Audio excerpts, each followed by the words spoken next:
Hi, my name is Maria Camila Carvajal, and we're here with Total Tejas TV at the wonderful Mi Reina y el Rey fundraising event.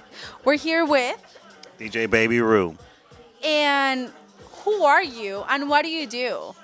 Well, first of all, I am Mark Rodriguez's nephew, first and foremost. That's why I'm here, part of the fundraising event. What do I do? Gosh, it's been a long time. So, clearly I DJ. Lots of other things. I used to help manage artists, used to have a record label. But for this event tonight, I am the DJ, or was the DJ.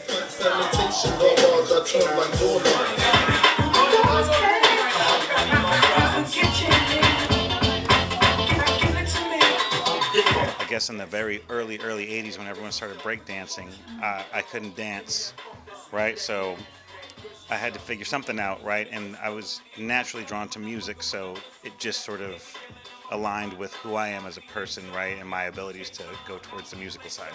That's amazing. And what do you love the most about what you do? I can honestly say, since the 1900s, right? When we Last century. That's right, the last century when we had to dig for records and buy cheap tapes to record over, you would discover all types of music that was beyond the hood. Not that there's anything wrong with what we had in the hood, but you discovered, new wave. You discovered, of course, Kate Bush. You discovered prog rock. You discovered all this stuff. You discovered jazz, just from digging for records, right? Just to buy things to be able to have to spin and then on top of that, you began to understand sort of music theory, right? So where we didn't have that formal education, the beautiful thing about hip hop and the beautiful thing about DJing is that it gives you one just for the fact that you are sort of drawn towards it in the first place and you want to learn more.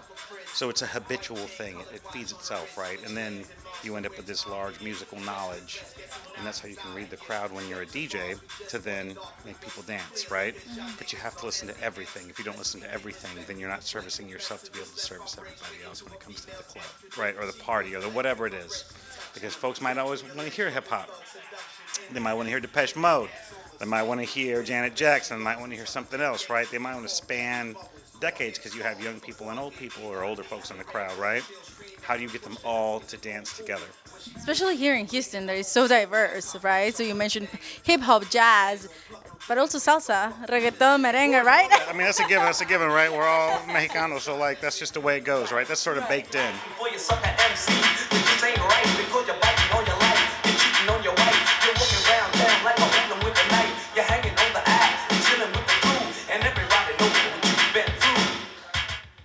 What is one thing one advice that you will give to young entrepreneurs that are looking to break into the industry? One, it's not about you, right? We all think that when we're young, we're the star of the show. We're not. If you're going to be a DJ or a singer or a cover band or a band that plays original music and you want to be in clubs and bars and all these things, it's a business. The bar, the club, the venue is a business. It's supposed to sell drinks, maybe some snacks. They want to make sure that folks get tipped, the bartenders and the barbacks and all that stuff. So you're there to actually keep people there. What you're really trying to do is facilitate more sales for drinks. Okay? Right. Seriously, because if you do your part, right, and you sell more drinks, then you get invited back and you get paid. Every artist, every DJ, every singer needs to know that the most important person in the club is not them. It's the barback, right? The barback collects the glasses, washes the glasses so that the bartenders can serve more drinks. It's your job to keep the people in the club so that the barbacks can collect more glasses, wash more glasses so that they can serve more drinks, so that we're all breaking bread at the end of the night. What a wonderful point of view. Honestly, I would have never thought of that.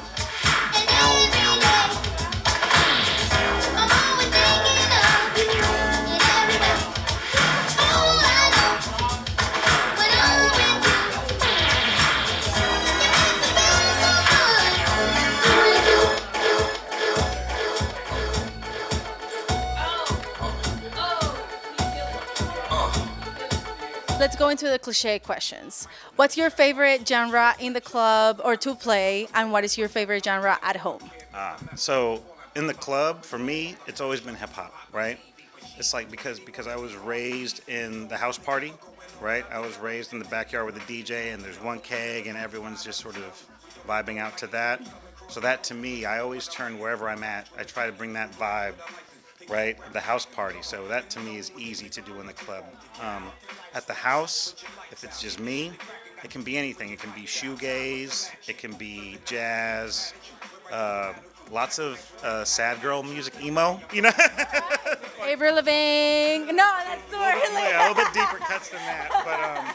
But you know, really just sort of whatever mood I'm in, I have this library that sort of allows me to pull whatever like musical hue that matches the mood that morning. If it's a rainy morning, throw on some jazz.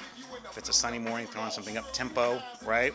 Or some disco or something like that. So it really varies.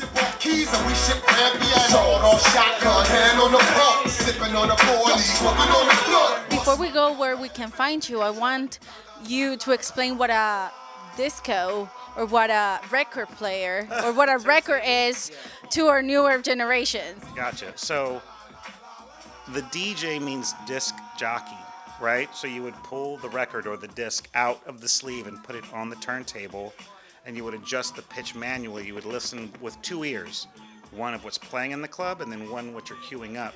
And they don't always match, so you have to adjust the speed, right? So the whole thing was very manual, right? Not only in your brain, but in your ears and then with your actual hands, tactile.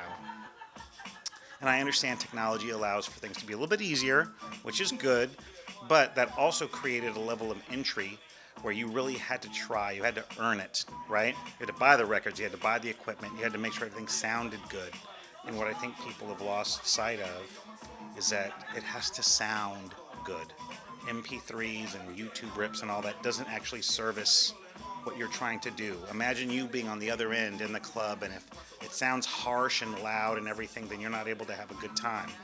If it sounds whole and warm and it still thumps, then you don't even think about the DJ. You think about the good time you're having, and then you all show up the next week and the week after that, and then the bar is successful and the DJ gets paid and we all get to go home at the end of the night, right? The turntable is the genesis of all of it, because without everyone having a turntable in their home to be able to play records, right, then you wouldn't be able to understand music and what makes you dance. So then how can you take it to the club to make other people's dance, you know? Make them feel something. Yeah. Awesome. So where can we find you? Your socials, what club or what yeah. venues do you usually are at, so our audience can go out and see you? So it's at DJBabyRoo, DJ Baby Roo on Instagram, right? Typically, you can find me, well, I have a few gigs in Austin that I'm still wrapping up because I just moved back from Austin. And in Houston, I'm just getting back into the scene, right? So hop on the IG and see where I'm DJing that week or whatever. And also, I normally take larger gigs, right? So depending on what's going on, something on Main Street's always fine, but if it's more of a special event, that's sort of what I'm into right now at this stage in life, right? Since I've been doing it for so long. There you go. I'm too old to be in the club every weekend, right? You're a veteran. There you go. There you go. Yeah. Well, thank you so much for being here. We're so happy and so honored that you came and you were able to make it. So please stay tuned. Keep an eye on his Instagram.